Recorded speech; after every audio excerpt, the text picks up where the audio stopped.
I know I shouldn't even be saying this, but sharing one room changes more than I expected. He is her boss, millionaire, seductive, impossibly handsome, always with different women, a walking wildfire. She swore she would never get involved with him, but everything changes when there's only one room and one bed.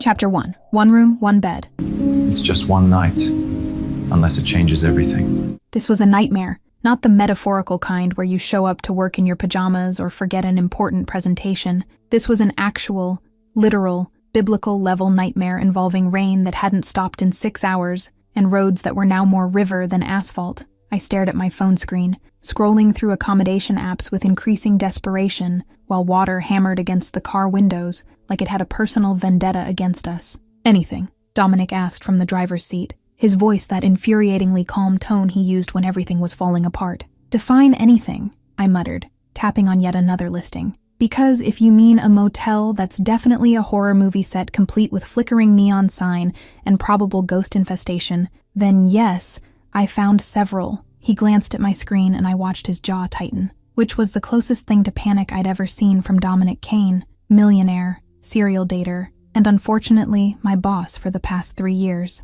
And what about that one? He pointed to a listing I'd already dismissed. And that one is 40 miles in the opposite direction on a road that's currently underwater, I said, refreshing the app again, hoping anything better would magically appear. Also, it has a review that just says "run" in all caps, which seems like solid advice. The conference hotel, fully booked. I already called twice, and the receptionist hung up on me the second time, I said, fighting the urge to throw my phone out the window. Apparently half the state had the same brilliant idea to attend a business conference during monsoon season. The rain intensified, which I hadn't thought was physically possible, and Dominic pulled the car over because driving had become less navigation and more expensive form of swimming. We sat in tense silence, broken only by the aggressive percussion of water on metal and my increasingly frantic scrolling through options that ranged from sketchy to actually illegal.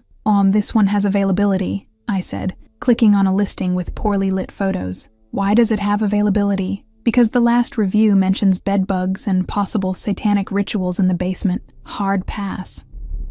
Obviously, I muttered, moving to the next option, which was somehow worse. A converted barn 40 minutes away that promised rustic charm, but delivered what looked like a serial killer's retirement home. My battery was at 12%, my professional demeanor was at 0%, and my ability to pretend this wasn't the worst day of my entire career was rapidly approaching negative numbers. "Live," Dominic said, and there was something in his voice that made me look up from my phone. He was watching me with that expression I couldn't quite read, the one that appeared sometimes when he thought I wasn't paying attention, when the charming Playboy mask slipped just enough to show something more complicated underneath. "I found a place," he said quietly. "About 10 minutes from here. It's clean. It's safe. It's available." Relief flooded through me so fast I felt dizzy. "Thank God. Why didn't you say something earlier?" "Because there's one room," he said, his eyes holding mine in a way that made my stomach do something complicated. "And one bed." The words hung in the air between us, heavy with implications I didn't want to examine too closely. One room,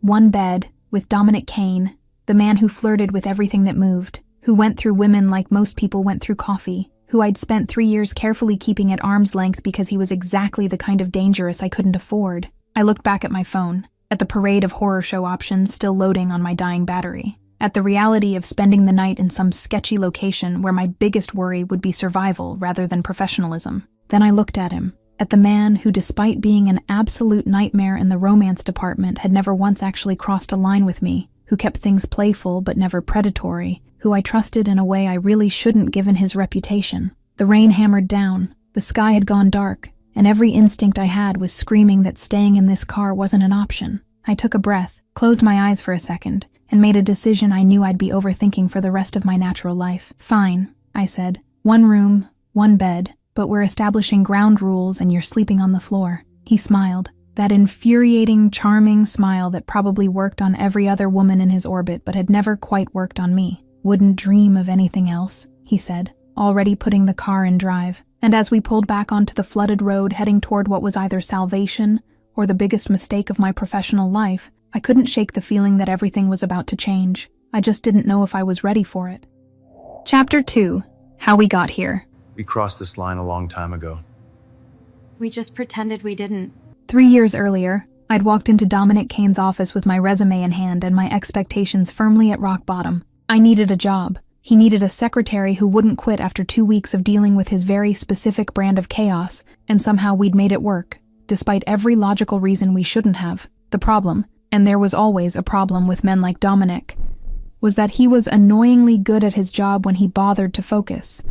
Brilliant, actually, which made it impossible to write him off as just another rich playboy coasting on family money.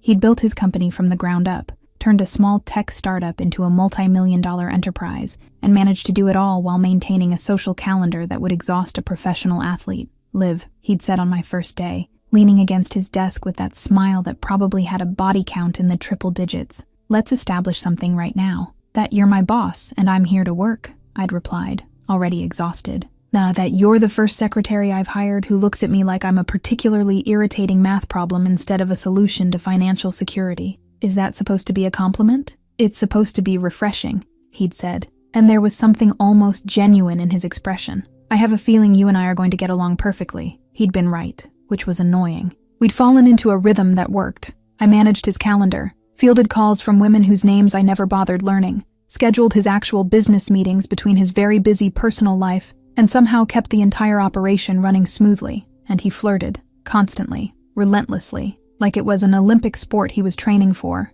"You look particularly fierce today," he'd say, walking past my desk. "I look the same as every day." "Exactly. Fierce. I'm intimidated." "You're not intimidated by anything," I'd reply without looking up from my computer. "And I'm intimidated by your ability to pretend you don't find me charming." "I'm not pretending." But that was a lie, and we both knew it. There was something about Dominic that got under my skin in ways I couldn't quite articulate. The way he'd remember how I took my coffee. The way he'd defend me in meetings with clients who tried to dismiss my input. The way he'd casually mention details about my life that I'd mentioned once in passing weeks ago. He paid attention in a way that felt dangerous, because it suggested there was actual depth beneath the playboy surface, and I couldn't afford to find depth in Dominic Kane. "Why don't you date?" he'd asked one afternoon, about 6 months into working together. "I date," I'd lied. "God, no. You go on dates that go nowhere because you find something wrong with every man who shows interest. Maybe I just have standards. Or maybe," he'd said, sitting on the edge of my desk in that way he knew annoyed me, "you're scared of actually letting someone in." Says the man who hasn't had a relationship last longer than a weekend. He'd smiled, but something flickered in his eyes that looked almost like acknowledgement. "In touche." We'd established rules without ever actually discussing them. Lines that couldn't be crossed even when we danced right up to the edge. He could flirt. I could deflect. We could have this thing between us that was charged and complicated but ultimately safe because neither of us would actually act on it. "You know what the problem is with you," I'd said once, after watching him charm 3 different women at a networking event. "But I'm sure you're going to tell me. You're exactly the type of man I avoid. Charming, commitment phobic, collecting hearts like trading cards. And yet you're still here," he'd pointed out. "I'm here because the pay is excellent, and your organizational skills are non-existent." "You're here because you like me," he'd corrected, "and that terrifies you." He wasn't wrong, and I hated that. The thing about working closely with someone for 3 years is that you learn things. Small details that add up to a complete picture even when you're trying not to look. I learned that Dominic got quiet when he was actually stressed, that he donated anonymously to charities he claimed not to care about, that beneath the flirting and the casual relationships was someone who was just as scared of real connection as I was. Maybe more. "I would never sleep with you," he'd said once, late at night when we were both still at the office finishing a presentation. The statement had come out of nowhere, and I'd looked up, surprised. "Excuse me?" "You," he'd clarified. "I would never sleep with you, and before you ask, it's not because I don't find you attractive." "Then why?" He'd been quiet for a moment, his expression more serious than I'd ever seen it. "Because you're the only woman who doesn't bore me after 5 minutes of conversation," he'd said finally. "And if we crossed that line, I'd ruin it, and you'd leave, and then I'd be stuck with someone who actually thinks my jokes are funny without the edge of sarcasm." I'd laughed despite myself. "So your solution is to flirt constantly but never follow through." "My solution is to keep the one good thing in my life exactly where it is," he'd replied, safely on the other side of a line we both pretend doesn't exist. And that had been our arrangement. 3 years of charged moments that went nowhere, of chemistry we both acknowledged but never acted on, of a friendship that felt like more but stayed carefully less. It had worked perfectly. Right up until the moment we ended up in a car in a rainstorm with 1 room and 1 bed waiting at the end of the road. Chapter 3. The Game That Goes Nowhere. I'm not afraid of temptation. I'm afraid of what it would mean. The hotel room was exactly as advertised. Clean, small, and dominated by one queen-sized bed that suddenly felt like the most important piece of furniture in human history. "Well," Dominic said, setting his bag down by the door, "this is cozy." "Cozy is a generous word for cramped," I replied, trying to calculate if there was physically enough floor space for him to sleep on without me accidentally stepping on him in the middle of the night. He moved past me toward the window, checking the lock with practiced efficiency, and I caught myself noticing things I shouldn't: the way his shirt pulled across his shoulders, the way water still clung to his hair from our sprint from the car, the way he moved through space like he owned it. "Stop it," I told myself firmly. "This is Dominic, your boss, the man-child who once dated 3 women in the same week and forgot all their names." "The bathroom's functional," he said, emerging from a quick inspection. "Small, but it has hot water, which is more than some 5-star hotels I've stayed in." "Your standards are showing," I said, unzipping my overnight bag and trying to figure out sleeping arrangements that didn't involve close proximity or awkward conversations.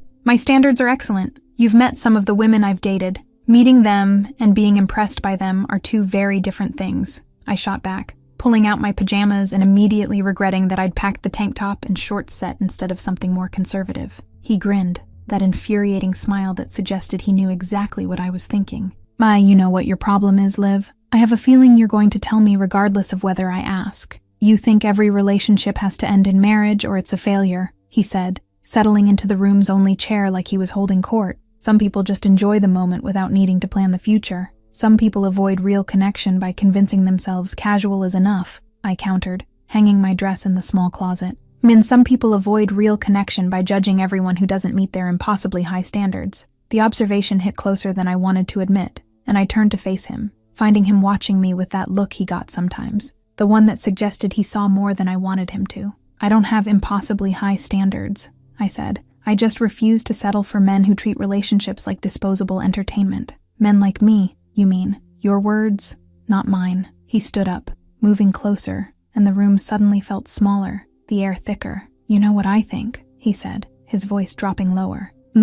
"That you're devastatingly charming and everyone should appreciate your commitment issues. I think you're attracted to exactly the type of man you claim to hate," he said, "and that scares you more than anything else." My heart was doing something complicated in my chest, but I kept my expression neutral. Your ego is showing. My observation skills are showing," he corrected. "I've watched you for 3 years. Liv, I've seen you go on dates with perfectly nice men who bore you to tears. I've seen you find excuses to avoid second dates with guys who would probably worship the ground you walk on. And I think you're waiting for someone who challenges you," he said. "Someone who doesn't treat you like you're made of glass. Someone who matches your energy instead of being intimidated by it." "Someone like you?" I asked, trying to inject sarcasm into my voice, even as something warm unfurled in my chest. "God, no," he said, but there was something in his expression that suggested the opposite. "I'm the worst possible option for you. I don't do commitment. I don't do serious. I don't do any of the things a woman like you deserves." "Then why are we having this conversation?" He was quiet for a moment, his dark eyes holding mine. "Because we're stuck in a room together and apparently I've lost my mind," he said finally, stepping back and running a hand through his hair. "You should take the bed. I'll figure out the floor situation." "Dominic, I'm serious." "Liv," he interrupted, his voice firm. "You take the bed. I'll be fine. This isn't up for debate." And just like that, the moment broke. Whatever charge had been building between us dissipating into awkward logistics and careful distance. I wanted to argue, but the exhaustion from the day was catching up to me, and the bed looked impossibly inviting. "Fine," I said, "but if you complain about your back tomorrow, I'm not listening." "Noted," he said, already pulling pillows off the bed to construct some kind of floor situation. I grabbed my pajamas and locked myself in the bathroom, taking longer than necessary to change because I needed the space to breathe, to remind myself why crossing that line with Dominic would be the worst idea in my entire history of bad ideas. When I emerged, he'd created a makeshift bed on the floor that looked deeply uncomfortable and was scrolling through his phone with studied casualness. "Comfortable?" I asked, climbing into the actual bed. "Incredibly," he lied. I turned off the lamp, plunging us into darkness broken only by the storm outside and the glow of his phone screen, and in the quiet, with him close enough to hear breathing, but far enough to maintain safety, I realized something terrifying. The line we'd been so careful not to cross was getting thinner by the second. Chapter 4, Noticing Things I Shouldn't. Why does this feel more dangerous than anything we've avoided? I couldn't sleep. The bed was comfortable, the room was quiet except for the rain, and Dominic's breathing was steady from his spot on the floor. But my brain refused to shut down, because apparently 3 years of carefully maintained professional distance could be completely demolished by one night in close quarters. "You're thinking too loud," Dominic said from the darkness. That's not physically possible. And yet, here we are," he replied, and I heard him shift on his makeshift floor bed. "What's keeping you awake?" "The same thing that should be keeping you awake," I said. "The fact that this entire situation is wildly inappropriate, and we're probably going to regret it tomorrow." "I don't regret things," he said, which was such a Dominic answer I almost laughed. "Of course you don't. Regret requires reflection, and you're allergic to introspection." "Harsh, but fair," he admitted. "Though for the record, I've been plenty introspective tonight." Something in his tone made my stomach flip in a way I didn't want to examine. "About what?" Silence stretched between us, and I thought maybe he'd fallen asleep or decided not to answer. Then, about why I've never actually pursued this thing between us.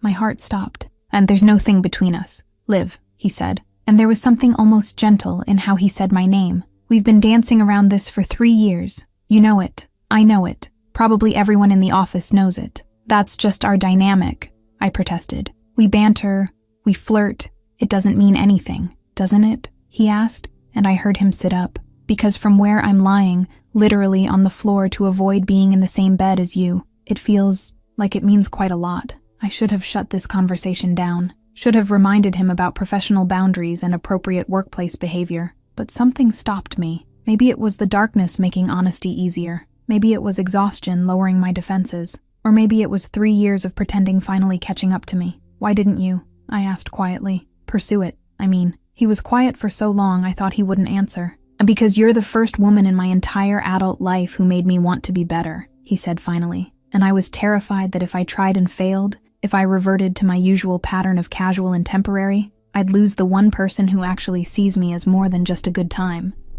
The honesty in his voice made my chest ache.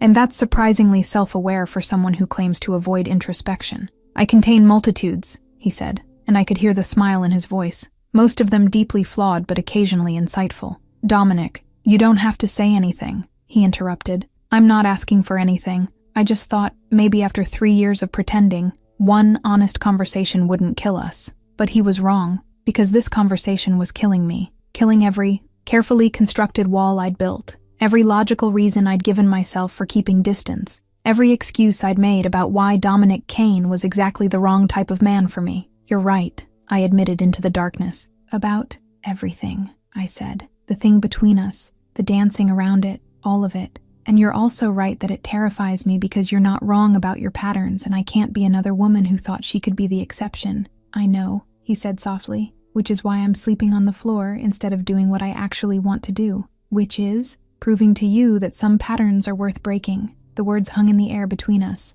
heavy, with possibility and danger in equal measure, and I knew we'd crossed some invisible line tonight, maybe not physically, but emotionally, and there was no going back to whatever careful balance we'd maintained before. "Good night, Dominic," I said finally, because continuing this conversation felt like standing at the edge of a cliff. "Me good night, Liv," he replied. "Sweet dreams about appropriate workplace boundaries and professional distance." I smiled despite everything. "You're impossible. And you're perfect," he said, so quietly I almost missed it, which is exactly the problem. Chapter 5, The Towel Incident. Some moments can't be unseen or undone. I must have fallen asleep eventually because I woke to the sound of the bathroom door opening and light spilling across the dark room. Dominic emerged in a cloud of steam, hair wet and skin flushed from what was apparently a very hot shower, and I had exactly 3 seconds to register that he was wearing nothing but a towel before the universe decided to test my entire moral framework. The towel slipped. Not a little slip, not a subtle suggestion of movement, but a full, catastrophic failure of terrycloth and gravity that left him completely exposed in the doorway, while my brain short-circuited trying to process what was happening. "Oh my God!" I yelped, covering my eyes with both hands like a Victorian maiden confronting impropriety. "Shit," Dominic said, and I heard scrambling sounds that suggested he was trying to recover the traitorous towel. "Shit, sorry, I thought you were asleep." "I was asleep," I said, my voice coming out higher than normal. "And now I'm awake and traumatized." Traumatized is a strong word. "You're naked in my vicinity. Traumatized is the appropriate word." Technically, I'm naked in my vicinity, he corrected. You're just collaterally exposed to the situation. I kept my hands firmly over my eyes. Even though my traitorous brain was already cataloging details I absolutely did not need to remember. Are you decent yet? Define decent, he said, and I could hear the amusement in his voice, which was infuriating given the circumstances. Covered, clothed, no longer assaulting my retinas with your naked body. Your retinas seemed pretty enthusiastic about the assault for those first few seconds. I was in shock, I protested. It's a natural human response to unexpected nudity. Unexpected nudity, he repeated, clearly enjoying this way too much. That's going in my autobiography. Your autobiography is going to be very short if I murder you for this. I heard him moving around, the rustle of fabric that hopefully meant he was putting on actual clothes and not just rearranging the treacherous towel. Okay, he said finally. You can look now. I'm fully clothed in pajama pants and nothing else, because apparently I packed for a romantic getaway instead of a professional trip. I peeked through my fingers like a child watching a scary movie, confirming that he was indeed wearing pants even if his chest was still very much on display.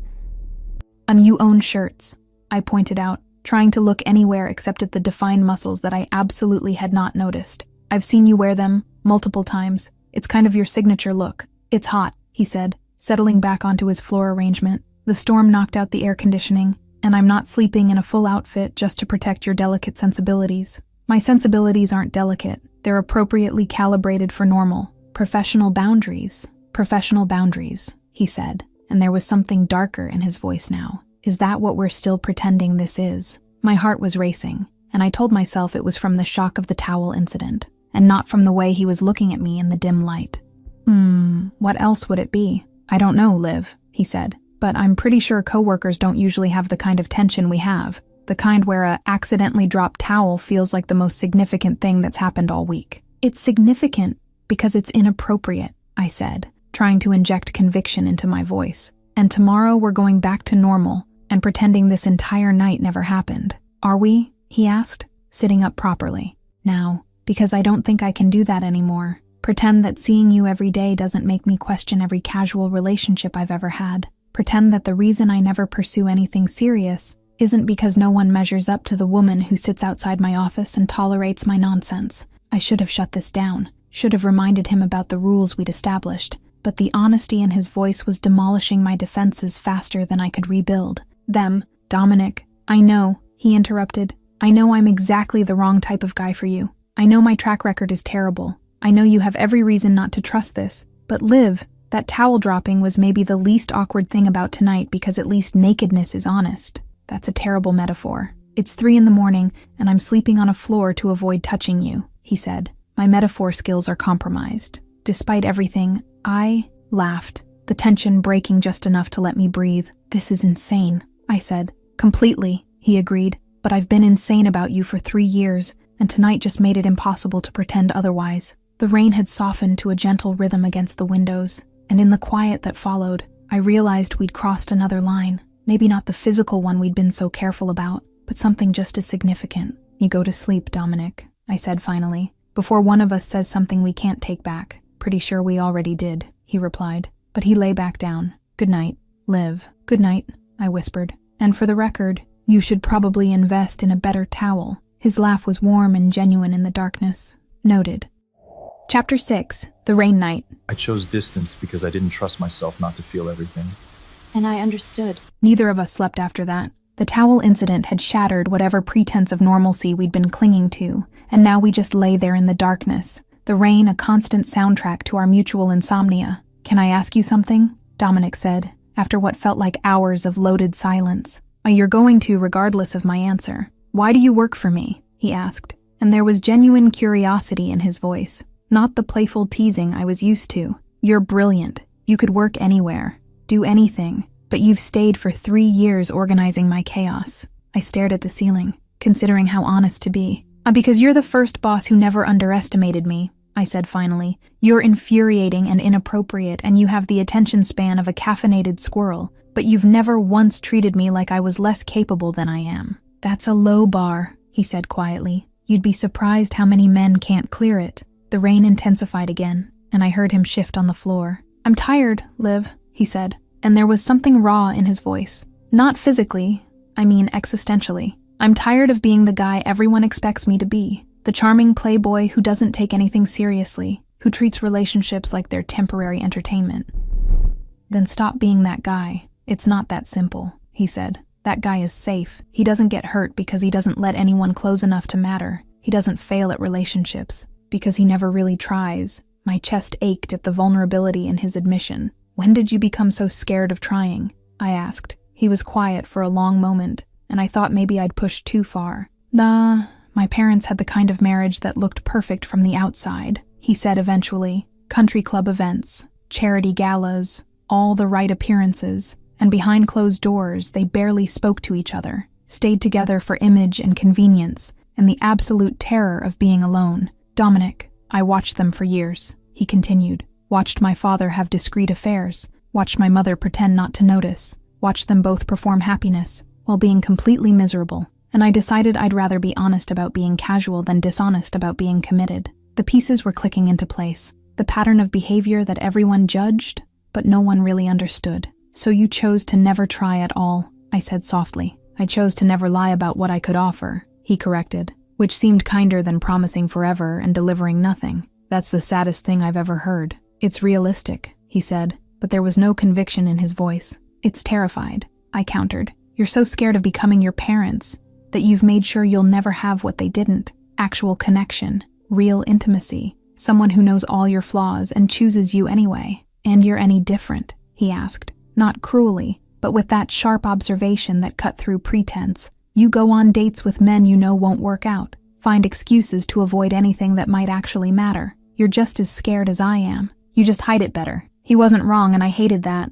Maybe I am, I admitted. Maybe we're both completely broken and using each other as an excuse not to actually try with anyone else. Is that what you think this is? I don't know what this is, I said honestly, but I know it's not safe anymore. Pretending we're just coworkers who banter. Acting like there's nothing here when clearly there's everything here. The silence that followed was dense with everything we weren't saying, with 3 years of denied attraction, and careful distance that had evaporated in a single rain-soaked night. I don't know how to do this, Dominic said quietly. I don't know how to be the person you deserve, the one who commits and stays and doesn't run when things get complicated. I don't know how to trust that anyone would stay, I replied, matching his honesty. Every relationship I've had has ended with someone deciding I was too much or not enough, too independent or too needy, and I learned it was easier to leave first than wait to be left. So we're both disasters, he said, and I heard the ghost of a smile in his voice. Completely. Good, he said. At least we're honest about it. The rain continued its gentle assault on the windows, and somewhere in the darkness between us,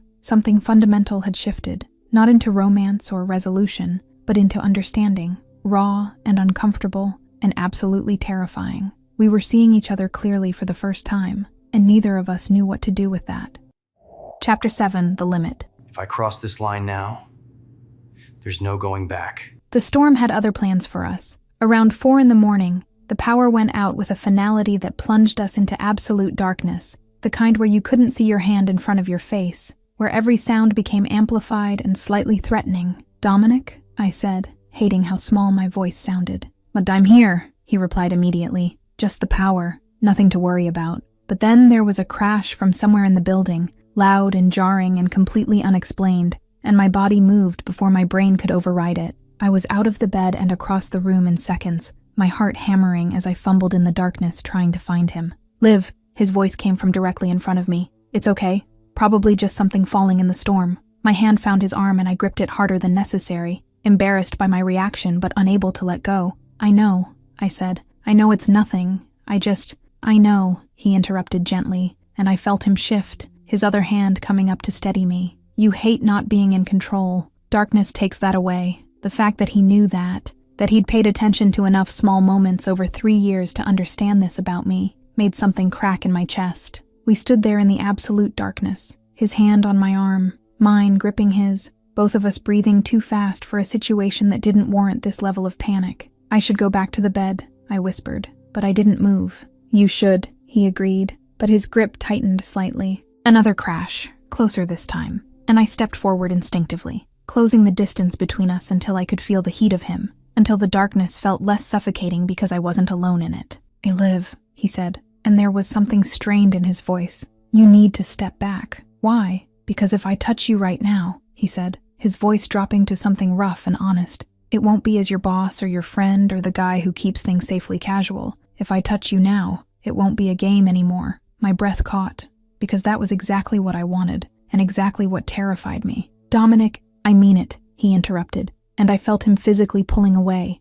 even though every instinct in my body was screaming to move closer. I've spent 3 years keeping this line between us, because crossing it would change everything. And tonight, in this darkness, with you scared, and me barely holding on to the last shred of self-control I have, that line is so thin, I can barely see it anymore. Maybe I don't want the line, I whispered, the darkness making honesty easier. He made a sound that was half laugh, half groan. Yes, you do, he said, because tomorrow when the sun comes up and reality returns, you'll remember all the reasons why I'm wrong for you, why my track record is terrible, why getting involved with your boss is a disaster waiting to happen. You don't know that. I do, he said, because I know you. Liv, I know you think things through, weigh consequences, protect yourself from making impulsive decisions you'll regret. And right now, in the dark, scared and vulnerable, you're not thinking clearly. The frustrating thing was he was right. He was being more rational than I was, more protective of my own best interests than I was being,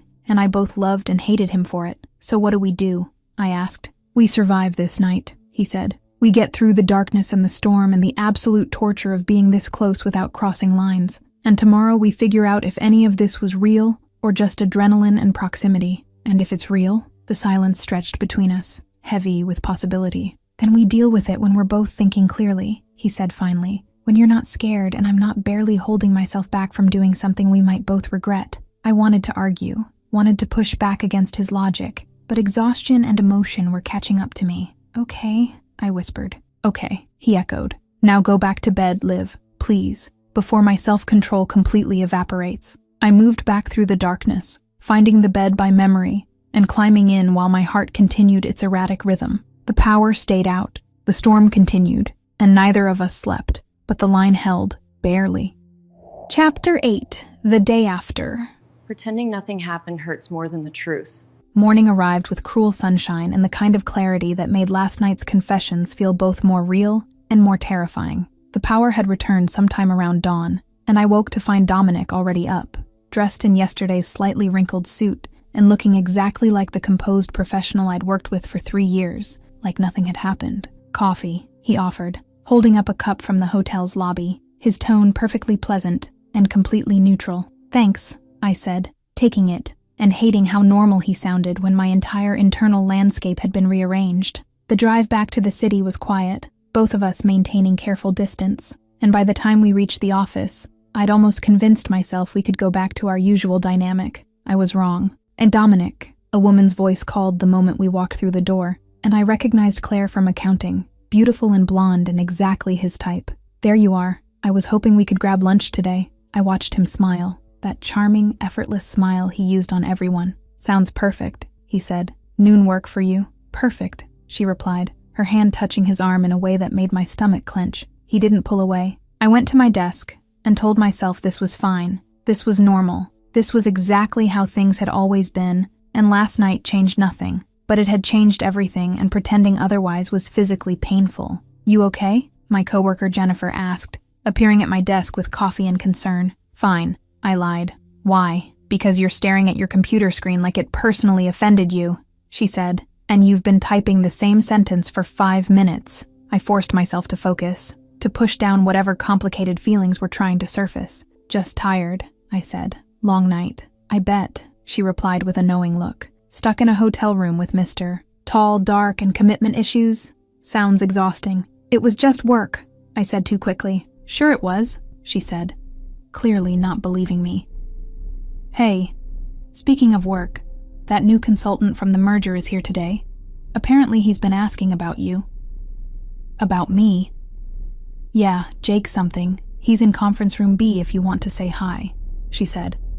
And between us, he's very cute and actually available, unlike some bosses we know.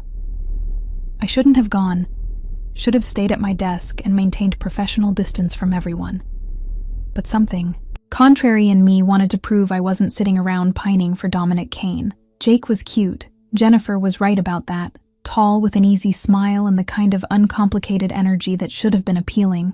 "Olivia, right?" he said, standing when I entered. "I've heard amazing things about your work on the tech sector rebrand." "Thank you," I said, "and call me Liv. Everyone does." We talked about the project, about his consultancy work, and he was charming in a straightforward way that didn't come with layers of complication. "Would you want to grab dinner sometime?" he asked as I was leaving. "Talk more about potential collaboration." I should have said no, should have maintained boundaries, but I could feel Dominic's presence even though he wasn't in the room. "That sounds great," I said. I turned to leave and found Dominic standing in the doorway, his expression carefully neutral, but something dark flickering in his eyes. "Liv," he said, "can I see you in my office?" It wasn't a request. I followed him down the hall, my heart hammering as he closed the door behind us. "New consultant seems nice," he said, his voice perfectly even. "He is. Planning to collaborate?" he asked, and there was an edge to the word that had nothing to do with business. "Maybe," I said. "Is that a problem?" "Why would it be a problem?" He replied. "You're free to have dinner with whoever you want. I'm having lunch with Claire. We're both adults with active social lives." "Right," I said. "Exactly. Nothing's changed." "Nothing," he agreed, but his jaw was tight and his hands were clenched, and we both knew we were lying through our teeth. "Was there something work-related you needed?" I asked. He looked at me for a long moment, something painful in his expression. "No," he said finally. "Nothing at all." I left his office feeling worse than I had all morning, because now we weren't just pretending nothing happened. We were pretending we didn't care, and that was so much worse. Chapter 9. The Truth. I avoided you because you were never just another choice. I made it exactly 4 hours before I snapped. 4 hours of watching Dominic maintain perfect professional distance, of pretending the lunch with Claire wasn't bothering me, of acting like Jake's dinner invitation was something I actually wanted instead of a poorly disguised attempt to make myself feel less pathetic. I found Dominic in his office at the end of the day, loosening his tie and looking at his computer with the kind of forced concentration that suggested he wasn't actually reading anything. "We need to talk," I said, closing the door behind me with more force than necessary. He looked up, that careful mask still in place. About the fact that we're both miserable," I said. "About the fact that you just spent an entire lunch with Claire looking like you'd rather be anywhere else. About the fact that I accepted a dinner date with a perfectly nice man just to prove something to absolutely no one." "I don't know what you mean," he said, but his voice lacked conviction. "Don't," I interrupted, my frustration finally finding its voice. "Don't you dare pretend last night didn't happen. Don't act like we didn't say things that can't be unsaid. Don't go back to being the charming playboy who doesn't feel anything real." Something cracked in his expression. "What do you want me to say, Liv?" "The truth," I shot back. "For once in your life, stop hiding behind charm and casual and safe. Tell me the actual truth." He stood up, running his hand through his hair in that way he did when he was actually stressed. You want the truth?" he asked, his voice rising. "Fine. The truth is I've been completely obsessed with you for 3 years. The truth is every woman I've dated has been a distraction from the one woman I actually wanted. The truth is I watched you give that presentation 6 months ago and realized I was completely fucked because I'd fallen for someone I couldn't have." My breath caught, but I didn't interrupt. "But the truth is, I never slept with you because I knew it would be different," he continued, the words pouring out now like a dam had broken. "Because with every other woman it's easy, it's fun, it ends cleanly, and no one gets hurt. But with you, Liv, with you it would be everything. And I was terrified of ruining the one genuine connection I have in my entire life." "So, your solution was to just avoid it forever?" I asked, my voice shaking. "My solution was to keep you close without risking losing you," he said, "to have this thing between us that was charged and complicated, but ultimately safe because neither of us would actually act on it. And last night," he laughed, but there was no humor in it. "Last night destroyed every carefully constructed wall I had," he admitted. "Hearing you talk about being scared of not being enough, seeing you vulnerable in ways you never let yourself be at work, standing in that darkness with you so close I could barely breathe. It broke something in me. Liv, what did it break?" "My ability to pretend this is casual," he said, moving closer. "My ability to convince myself that keeping distance is protecting either of us. My ability to watch you accept dates with other men and tell myself it doesn't matter." "Then what was today?" I demanded. "What was lunch with Claire and that perfect professional distance and acting like nothing happened?" "Panic," he said simply. "Absolute terror that if I admitted how I felt, you'd realize I'm exactly as broken as I warned you I was, that my track record isn't just bad luck, but fundamental inability to commit,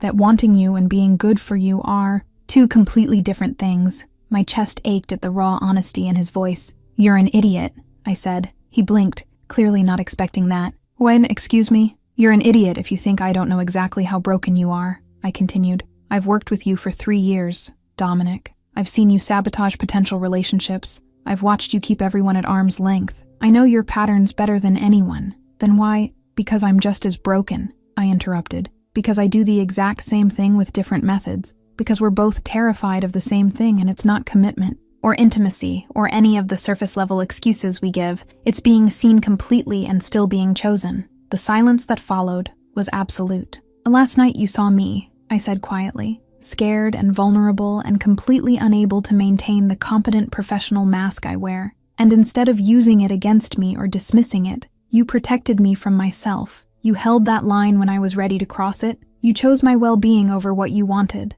Liv, I don't need you to be perfect, I said. I need you to be honest. I need you to stop hiding behind this playboy persona and let me see the person you actually are, the one who remembers how I take my coffee and defends me in meetings, and apparently has been half in love with me since a presentation 6 months ago. Not half, he corrected, his voice rough. Completely, catastrophically, terrifyingly in love with you. And there it was, the truth we'd both been avoiding for 3 years, laid bare in his office with the evening sun streaming through the windows, and the weight of everything we'd denied finally acknowledged. So what now? I whispered. He moved closer, close enough that I could see the fear and hope warring in his expression. And now I ask if you're willing to risk this, he said, knowing I'll probably mess it up, knowing my track record is terrible, knowing every logical reason you have to say no. And if I say yes, then I spend however long it takes, proving that some patterns are worth breaking, he said, that the right person can make all the difference, that 3 years of wanting you wasn't wasted time, but necessary preparation for actually deserving you. I looked at him, really looked at him, and saw everything I'd been denying, the fear, the hope, the absolute certainty that whatever this was between us was worth the risk. Okay, I said. Okay, I repeated, but I have conditions. He smiled, something breaking free in his expression. Name them. Chapter 10. Still glad it rained. What if the storm was exactly what we needed? First, I said, trying to maintain composure while Dominic looked at me like I was the most fascinating thing he'd ever seen. You cancel your date with Claire. Already done, he said, pulling out his phone and typing quickly. Canceled the moment you walked into my office. What else? You don't get to use your charm to win arguments, I continued. When we fight, and we will fight, you have to actually communicate instead of smiling and hoping I'll forget what we're arguing about. That's going to be harder, he admitted, but agreed. Next, no more casual dates with other women to avoid your feelings, I said. If you're scared or freaking out, you tell me instead of running to someone else. Something vulnerable flickered across his face. Deal, he said quietly. Anything else? Yes, I said, stepping closer. You have to stop sleeping on floors when there are perfectly good beds available. He laughed, the sound warm and genuine. And I think I can manage that, he said, his hand coming up to cup my face. Any more conditions?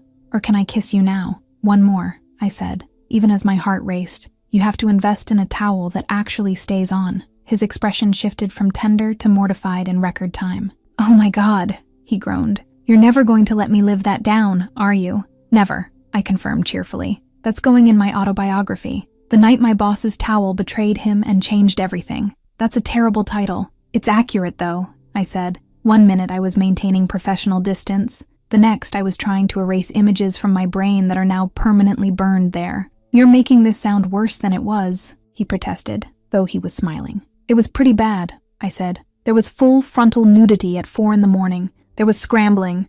There was me covering my eyes like a scandalized nun. In my defense, I thought you were asleep. In what universe would walking out of a bathroom naked into a room where your employee is sleeping be appropriate? Employee? He repeated, pulling me closer. Is that still what you are?